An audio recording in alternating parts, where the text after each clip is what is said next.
podcast lebih dekat Masjid Agung Ibnu Battuta, baik yang berada di studio ballroom lantai 2 Masjid Agung Ibnu Battuta maupun yang berada di rumah dan tempatnya beraktivitas masing-masing pada sore hari ini. Alhamdulillah kita bisa kembali on air dengan mengangkat tema lebih dekat. Sore hari ini saya sedang bersama dengan seorang tokoh yang sangat luar biasa, yang alhamdulillah beliau berkenan datang ke studio podcast lebih dekat di lantai 2 Masjid Agung Ibnu Battuta. Namun sebelum saya memperkenalkan dan kita berbicara lebih jauh tentang kegiatan dan siapa beliau, maka kita saksikan tayangan berikut ini. Silahkan kepada tim media.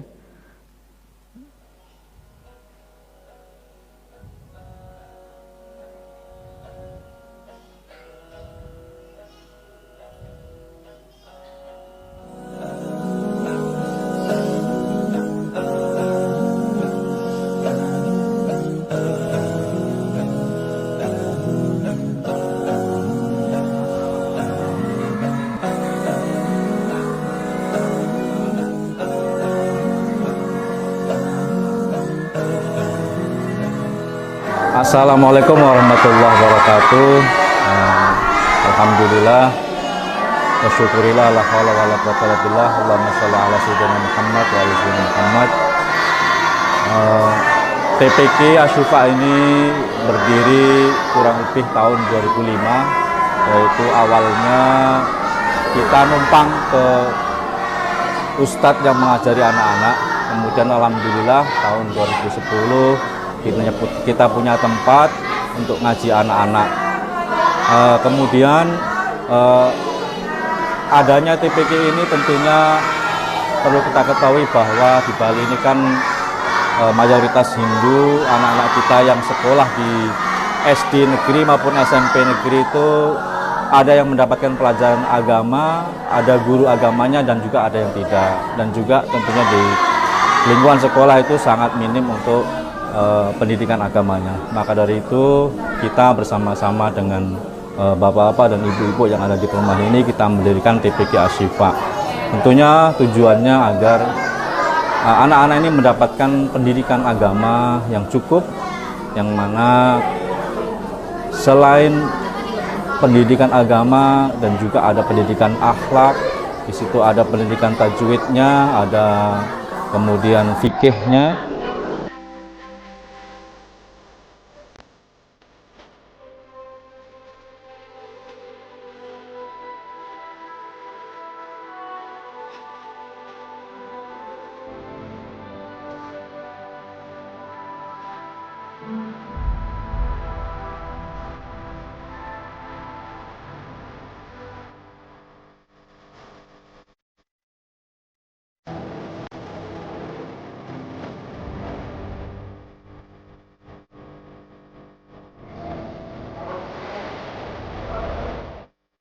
Hari kebangkitan nasional hari ini juga kita maknai dengan memperingati perjuangan bersama kita, kementerian, lembaga, pemerintahan daerah, sektor swasta, akademisi, pers, komunitas, dan seluruh elemen bangsa saling bahu-membahu berkolaborasi menerapkan nilai-nilai persatuan untuk kesatuan dalam mewujudkan kebangkitan bangsa kita dari berbagai krisis global, baik kesehatan, perekonomian, hingga geopolitik sekalipun.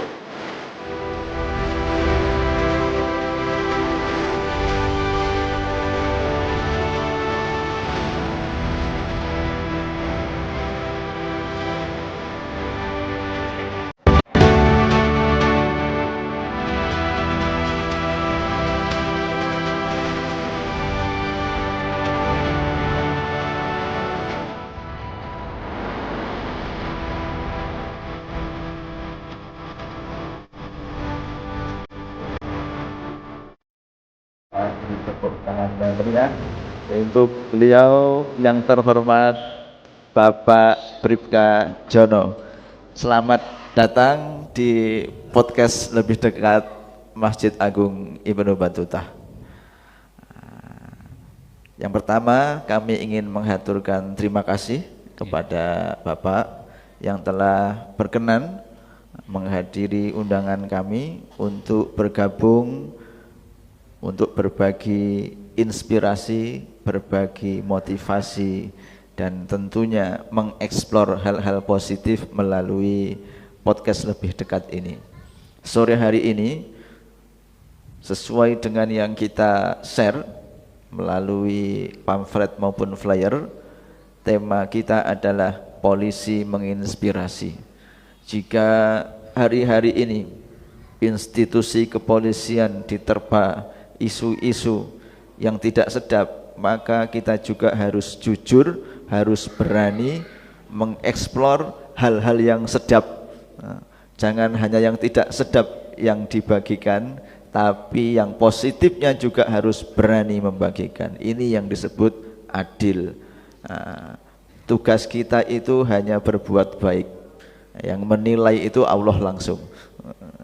Maka sore hari ini, kalau kita lihat tayangan tadi, dengan seragamnya kita agak asing atau aneh. Biasanya kalau orang ngajar di madrasah atau di TPQ itu ya pakaiannya kayak saya kan, minimal lah. Minimal ya sarungan. Tapi ini yang keren, beliau dengan seragam dinasnya mengajar. Tapi untuk lebih detail apa sebenarnya di balik seragam ini dan di balik kegiatannya, kita langsung kepada beliau yang terhormat Bribka Jono. Selamat sore. Mohon berkenan untuk menceritakan secara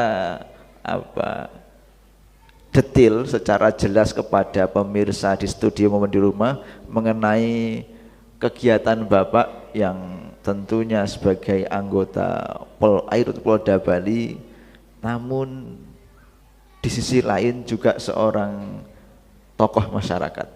Monggo, kami persilahkan. Baik, terima kasih Ustadz. Assalamualaikum warahmatullahi wabarakatuh. Alhamdulillah wa syukurya la haula wa la quwwata illa billah. Allahumma shalli ala sayyidina Muhammad wa ala sayyidina Muhammad. Terima kasih Ustadz atas undangannya. Jadi yang pertama kami memperkenalkan diri, nama kami Jono, pangkat Bribka, dinas di Kesatuan Direktorat Kepolisian Perairan dan Udara atau Ditpol Airut Polda Bali. Jadi mungkin masyarakat masih asing, mungkin jarang melihat pakaian biru-biru Pak Ustadz, karena biru ini ya. Jadi tugas pokok kita adalah di perairan, perairan baik di laut maupun di sungai. Kalau UD-nya udara, itu ada helikopter Pak Ustadz. Jadi pol air sendiri, pol udara sendiri, tapi digabung dalam satu kesatuan. Gitu. Alhamdulillah saya dinas di Bali sudah 24 tahun Pak Ustadz. Jadi tahun 2001 awal kami ke Bali. Untuk TPK Asyifa, jadi saya kalau melihat anak-anak itu sering menangis Pak Ustadz, sedih dalam hati. Jadi saya ingat perjuangan saya tinggal, asal saya dari Batang, Jawa Tengah Pak Ustadz. Dari Batang itu di komplek perkebunan PTPN Karet dan Kapuk. Saya kalau sekolah itu untuk SMP, SMA itu cukup jauh. Untuk SMA itu jauh karena ke jalan besar, jalan raya aja 7 kilo, belum lagi ke sekolahnya. Ya, tapi itulah sisi perjuangan Pak Ustadz. Kalau ngaji saya di kampung Pak Ustadz. Saya ngaji dengan Pak Yai Huzairi, mudah-mudahan beliau sehat panjang umur. Amin. Saya ngajinya itu malam habis isya bareng teman-teman saya yang kebetulan itu kebanyakan pekerja di kebun karet. Jadi kalau ngaji itu ya sambil ngantuk-ngantuk Pak Ustadz. Karena suasananya juga. Ngajinya itu kita ya ada Safinatun Najah, ada Riyadhus Sholihin, ada tajwid, ada fikih. Lampunya ini nggak pakai listrik Pak Ustadz, masih lampu oblik kalau bilang, pakai minyak Lampu tanah. tempel lah. Iya, Lampu pakai minyak minyak. tanah itu. Tapi alhamdulillah barokahnya Pak Yai. Jadi di Bali perlu kita ketahui tentunya anak-anak kita ini kan ada yang sekolah di SD negeri itu, ada yang mendapatkan pendidikan agamanya itu ada yang tidak kan gitu. Kebetulan di perumahan kami ya ada juga yang ngaji di Batutah, tentunya kan memang sentranya kan di Masjid Agung Ibnu Batutah. Bagaimana kita mendekatkan dengan anak-anak kita untuk pendidikan agama terutama kan gitu. Awalnya TPK Asyifa itu di perumahan kami itu Pak Ustadz Rusnan almarhum, jadi beliau mengajari anak-anak di perumahan kami. Tahun 2005 kami numpang di sana, akhirnya tahun 2010 kita bersama-sama warga kita beli rumah itu Pak Ustadz. Dibeli. Ya, kita beli. Alhamdulillah banyak support, termasuk dari Masjid Agung Ibnu Batutah mensupport kami seharga 200 juta waktu itu. Waktu itu ya. Tahun berapa Pak? 2010. 2010. 2010 itu kalau pasaran di tempat kami itu ya masih secara 170, 180, termasuk kategori mungkin ada ya pro kontra biasa Pak Ustadz. Tetapi dengan niat karena Allah tentunya kita ingin anak-anak kita ini bisa mengaji. Bisa mengaji dan juga tidak jauh. Terkadang kan di Bali ini banyakan kan orang tuanya ini kan punya aktivitas kerja di hotel yang terkadang pulangnya sampai malam, jadi tidak sempat ngantar anaknya untuk ngaji di masjid. Makanya adalah solusi. Selain itu juga kan anak-anak ini kan perlu rapot. Rapot ini kan untuk nilai mereka di sekolah, karena di sekolah ada gurunya ada tidak kan itu. Kemudian saya punya inisiatif ngajinya ini kita gratiskan Pak Ustadz, karena saya juga merasa dulu saya ngaji itu susah. Jadi di Asyifa itu Ya, gratis. gratis, tidak ada Gratis dari tidak- segi apa ini ya Pak? tidak ada SPP, tidak ada pendaftaran, tidak ada daftar ulang. Jadi gitu. benar-benar free Free ya. semuanya. Ya, termasuk kalau seragam kami gratiskan kepada yang tidak mampu. Oke. Yang tidak mampu kami gratiskan. Jadi terkadang itu nilai 50.000, 100.000, ketika orang tua tidak punya itu rasanya malu mengantarkan anaknya ke TPQ. Betul. Padahal anak-anak kan harus mendapatkan pendidikan agama Pak Ustadz, kan gitu. Dari ya kami bismillah kita sampaikan ke pengurus yang lain, mari kita gratiskan untuk SPP-nya Pak Ustadz. Gitu. Baik, ada dua hal yang sangat menggelitik. Jadi dengan profesi atau jabatan panjenengan sebagai anggota Ditpol Airut Polda Bali, ini kok bisa tergerak untuk memajukan atau bahkan menghidupkan, membangun lembaga keagamaan yang berbentuk Taman Pendidikan Al-Quran. Ini seakan-akan kan bertolak belakang. Bertolak belakang. Apa yang memotivasi panjenengan, Pak? Tentunya apa yang saya lakukan tidak lepas dari ridho, doa dari orang tua saya. Jadi tahun 2014 saya itu kan bertugas sebagai sekretaris Bapak Direktur. Jadi ditawari, John kamu pindah aja ke Jawa, silahkan, Bapak bantu nanti gitu. Kemudian saya sampaikan ke orang tua, saya sudah ngurus nih Pak Ustadz, istri saya udah tanda tangan. Saya sampaikan ke bapak saya, Pak saya mau pindah ke Jawa gini. Terus bapak saya bilang begini, kalau kamu masih dibutuhkan di Bali, tidak usah pindah. Terus saya tanya, oh bapak ridho ikhlas? Insya Allah ikhlas. Ya termasuk ibu saya almarhumah. Ibu saya meninggal bulan Oktober kemarin. Allahumma gfirlah warhamha wa'afanha. Amin. Jadi itulah yang memberikan saya semangat untuk tetap biar bagaimana yang apa yang disampaikan oleh Rasulullah itu khairunas anfa'uhum linnas.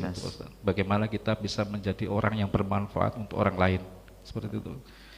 Tidak lepas dari itu, dan juga pesan dari Pak Yai saya, ya dimanapun jangan lupa untuk mengajar dalam keadaan apapun, berapapun muridnya, berapapun santrinya, tetap mengajar. Karena itu suatu kewajiban bagi kita yang pernah mengaji, gitu Pak Ustadz. Yang kedua, ini juga bertolak belakang dengan realita maupun fenomena yang ada. Ketika kita bicara pendidikan, itu pasti ada nominal yang tidak sedikit, terutama lembaga non pemerintahan, meskipun tidak semuanya, tapi ini realita yang ada di sekitar kita. Ketika sudah bicara pendidikan, pasti ada angka di sana yang tidak sedikit. Lah ini kok Ashifa itu kok berani menggratiskan? Bapak Ibu yang dekat dengan sana bisa pindah ke sana ya. Ini kok Ashifa malah menggratiskan, padahal ini banyak orang yang sedang berlomba-lomba membangun sebuah sistem pendidikan yang entah bertaraf, dan itu kalau sudah bertaraf pasti bertarif. Kalau bertaraf pasti bertarif. Lah ini apa satu motivasi, yang kedua apa tidak ada kekhawatiran di sini, Pak? Tentunya kita yakin Pak Ustadz, kalau kita niat baik insya Allah akan dimudahkan oleh Allah. Itu prinsip Pak Ustadz. Kita punya keyakinan. Kalau kita nggak yakin pastinya nggak akan kita jalankan, karena kita yakin bahwa Allah akan membantu dan memudahkan kita, kan gitu. Itu yang pertama ya. Yang menjadi pondasi. Betul Pak Ustadz. Bagaimana pahala ilmu mengajarkan setiap hurufnya, kan pahalanya luar biasa, berlipat ganda. Tetapi bukan berarti kita gratis itu terus apa adanya, tidak Pak Ustadz. Alhamdulillah TPK kami itu disupport oleh alhamdulillah Pondok Pesantren Sidogiri yang setiap tahunnya mengirimkan dai-nya. Betul. Alhamdulillah, termasuk almarhum Ustadz Ahmad Mulhaq. Beliau termasuk yang berjuang di tempat kami.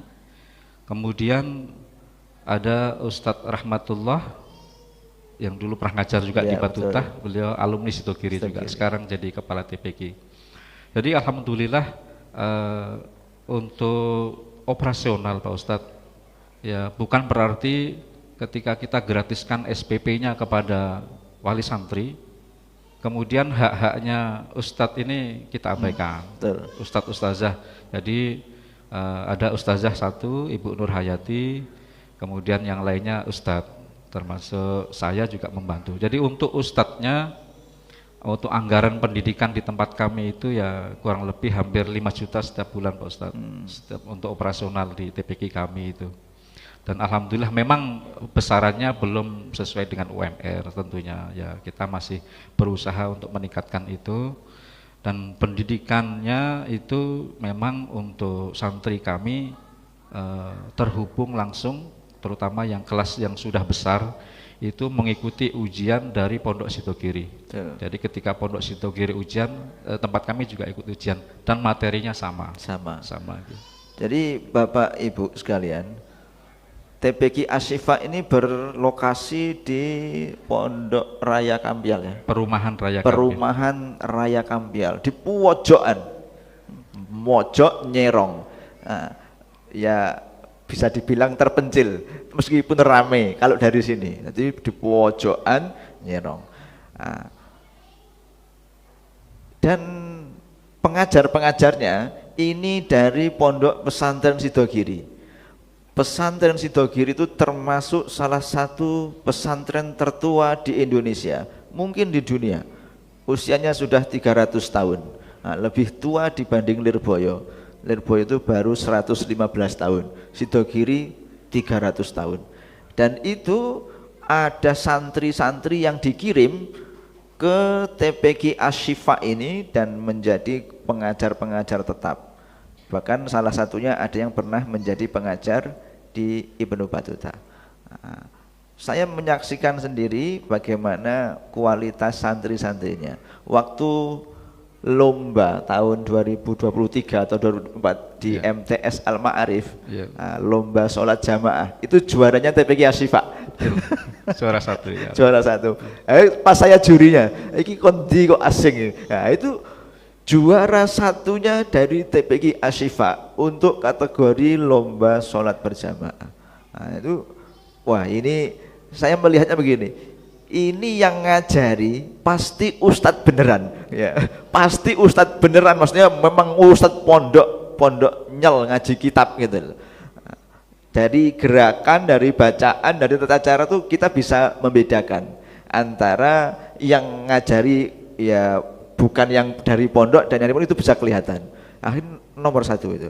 Jadi perjuangan Pak Jono ini atau Bribka Jono ini di sana itu luar biasa, dan tentu banyak pihak yang juga ikut mensupport, mensukseskan program-program yang ada di Asyifa, yang salah satunya tentu Masjid Agung Ibnu Battuta. Nah, kita sudah berkali-kali setiap Asyifa punya program pembebasan tanah atau renovasi, maka Yayasan Masjid Agung Ibnu Battuta akan selalu menjadi supporter utama, supporting system utama sampai misi itu selesai. Maka tepuk tangan untuk Masjid Agung Ibnu Battuta. Ini bukan orasi calon legislatif loh. Ini sekarang ditanya langsung kepada yang bersangkutan. Biasanya kan ada posko penggalian dana Pak itu dari ASI Pak. Jadi Ibnu Battuta menjadi supporting system utama ketika di sekitarnya itu ada lembaga atau komunitas yang sedang membangun tentu untuk kegiatan umat, untuk pembebasan lahan masjid musola, perluasan masjid musola, atau perlengkapan sarana prasarana masjid musola, maka akan selalu ada nama Ibnu Battuta di situ.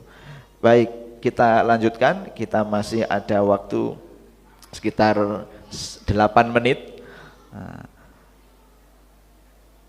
Lalu penghargaan tadi Pak, ini ada foto sing mahal kayaknya ini.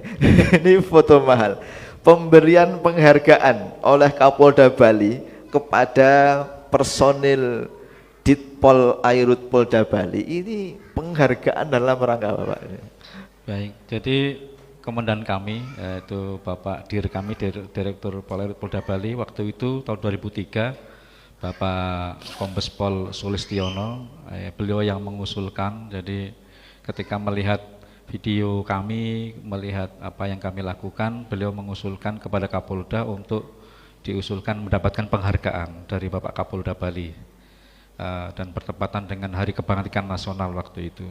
Jadi itu tentunya sangat luar biasa. Kami berterima kasih kepada pimpinan kami, kepada Bapak Direktur Polairut Polda Bali, kepada Bapak Kapolda juga yang sudah memberikan penghargaan, yaitu dalam rangka kepedulian anggota Polri di bidang pendidikan, yang mana menggratiskan SPP untuk santrinya itu. Oh, ya. Dalam rangka itu. Ya, sekali lagi tepuk tangan Pak. Ini sangat menginspirasi karena jarang orang yang berseragam itu terus terjun langsung gitu loh. Terjun langsung, ngelola langsung, ngajar langsung. Nah ini jamnya apa enggak tabrakan Pak? Alhamdulillah Pak Ustadz. Jadi makanya ketika saya ngajar itu masih pakaian dinas Pak Ustadz. Jadi pulang dari kantor itu jam 3. Jam 3. Kurang lebih sampai di rumah itu 3:30. Langsung ganti sepatu, ganti dengan sandal, pakai peci, langsung ke musola Pak Ustadz. Jadi itu ngajar itu pas pulang dinas ya? Pulang dari kantor, jadi langsung. Dan ini juga sebagai kami anggota Polri untuk mendekatkan dengan anak-anak. Mungkin kalau dulu anak-anak itu takut dengan polisi, dengan tentara, nah ini biar tidak takut Pak Ustadz. Dan satu lagi, mungkin bisa dilihat di ini kami, medsos kami sering memberikan hadiah untuk anak-anak kami, yaitu berupa susu dan roti Pak Ustadz. Ini bukan program Pak Prabowo, bukan. Bukan ya. Kalau saya ada rezeki Pak Ustadz, Iya. ya dari hampir 70 santri itu kami berikan susu Pak Ustadz. Ya mungkin seminggu 2 kali atau sebulan sekali lah paling lama itu kami berikan susu. Baik. Susu dan roti Pak Ustadz. Jadi di balik tampang sangarnya beliau ini, beliau itu seorang yang karismatik, berhati lembut. Bayangkan, orang yang seneng bisa dekat dengan anak-anak itu pasti yang hatinya legowo. Nah, ya.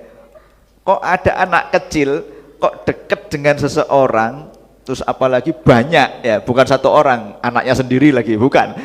Kok banyak anak kecil itu bisa lulut, bahasa Jawanya, bisa lengket dengan seorang, itu pasti dia punya hati yang adem. Nah, di balik tampang sangarnya beliau ini, beliau seorang polisi, anggota Polda, tapi punya misi mendekatkan antara aparat dengan masyarakat, bersinergi antara aparat dengan masyarakat, sampai beliau membangun sebuah komunitas, sebuah lembaga yang diberi nama Asy-Syifa. Nah, Asy-Syifa itu obat, Pak. Nah, maka kita bisa bayangkan jika di Nusa Dua ini ada 10 saja orang-orang seperti Bribka Jono ini, itu mencorong Pak, mencorong, moncer lah Nusa Dua ini. Dan mudah-mudahan di hari-hari ke depan, wasilah Ramadan, melalui wasilah podcast lebih dekat ini, kehadiran beliau menginspirasi kita bahwasanya untuk menjadi khairun nas anfa'uhum linnas itu bisa dilakukan oleh siapa saja. Polisi bisa bangun TPQ, nanti bisa mudah-mudahan ada direktur hotel mana bangun apa, ada manajer apa bikin apa. Nah, itu yang kita harapkan, banyak tokoh-tokoh yang menginspirasi, sehingga kita kalau buka sosial media itu bukan hanya negatif saja. Nah, algoritma itu katanya seperti itu. Kalau sekali kita melakukan pencarian tentang hal negatif, maka yang akan kita temui negatif terus. Kalau yang kita searching itu yang positif, maka algoritmanya akan menampilkan yang positif. Jadi kita nggak usah jauh-jauh untuk jadi peramal atau kedukun untuk mengetahui karakter kita itu, yang muncul di beranda medsos kita itu yang baik-baik apa yang jelek-jelek. Nah, itu saja. Ini bukan vonis ya, ini ngajak berpikir lebih dalam. Kalau yang muncul di beranda media sosial kita itu entah Facebook, Instagram, TikTok, Thread dan sebagainya, YouTube, itu kalau selalu hal-hal negatif, caci maki, menghujat sana, menghujat sini, menyalahkan si A, menyalahkan si B, ya berarti itu yang ada di pikiran kita. Tapi kalau begitu buka thread itu yang sejuk-sejuk, ya mudah-mudahan itu bagian dari isi hati kita. Nah, sekali lagi kami ucapkan terima kasih kepada Bapak Bribka Jono yang telah hadir bersama kita di podcast lebih dekat. Mudah-mudahan polisi menginspirasi, ini juga menginspirasi masyarakatnya, menginspirasi jamaah Ibnu Battuta, dan menginspirasi kita semua, khususnya saya pribadi. Kalau jenengan dengan seragamnya itu bisa bangga, bisa percaya diri, maka saya juga tidak boleh kalah. Harus bangga dan percaya diri. Kalau ada orang bangga menulis dokter gigi, maka santri juga harus bangga spesialis hafalan Quran misalnya. Biar orang tidak salah pilih, mau ngapalin Quran datangnya ke dokter gigi. Selama ini tuh begitu, orang pengen belajar agama tapi datangnya ke tempat yang salah, maka timbul istilah salah pengajian lebih berbahaya dibanding salah pergaulan. Maka mudah-mudahan ini menginspirasi, ada manfaatnya. Seperti motivasi dari beliau yang disabdakan Rasulullah, khairun nas anfa'uhum linnas, sebaik-baik manusia adalah yang paling banyak manfaatnya. Alhamdulillah sudah azan, mari bersama-sama kita berdoa. Allahumma laka sumtu wa bika amantu wa ala rizkika aftartu zahabat dhama'u wa batallatil uruku wa thabbatal ajru insyaallah. Mohon maaf kurang lebihnya, mudah-mudahan ada manfaatnya. Wassalamualaikum warahmatullahi wabarakatuh.